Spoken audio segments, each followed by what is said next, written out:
ఈ రోజుతోటి వారి 5 సంవత్సరాల వాళ్ళు చేసినటువంటి అభివృద్ధి పురోగతి ఈరోజు సాయంత్రంతో ముగుస్తున్నందుకు నిజంగా కూడా ఈ సభకు రావడం ఆనందమే, కానీ అది బాధాకరమైన విషయం. ఎందుకంటే ఎన్ని సంవత్సరాలు కాంగ్రెస్ పార్టీ మీకు ఎల్లప్పుడూ అండదండగా ఉంటుంది.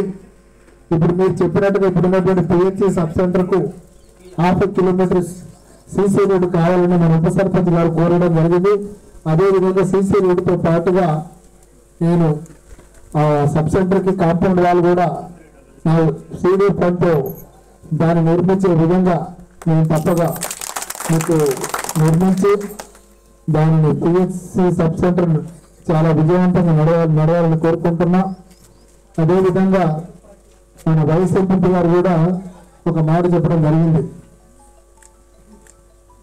గత ప్రభుత్వం వాళ్ళు ఎప్పుడు లేని సమస్యను సృష్టించి తిరిగి ఆ సమస్యను మేమే దానికి ఒక ఆన్సర్ ఇవ్వడం అని చెప్పేసి వాళ్ళు చెప్పిన నిజంగా కూడా చాలా విడ్డూరం. ఎందుకంటే మనం చూసాం 2004లో 6 మనకు మన ప్రియతమ నాయకులు దివంగత నేత వైఎస్ రాజశేఖర రెడ్డి గారు 2006లో మనకు 7 భూములకు హక్కు పత్రం ఇవ్వడం జరిగింది.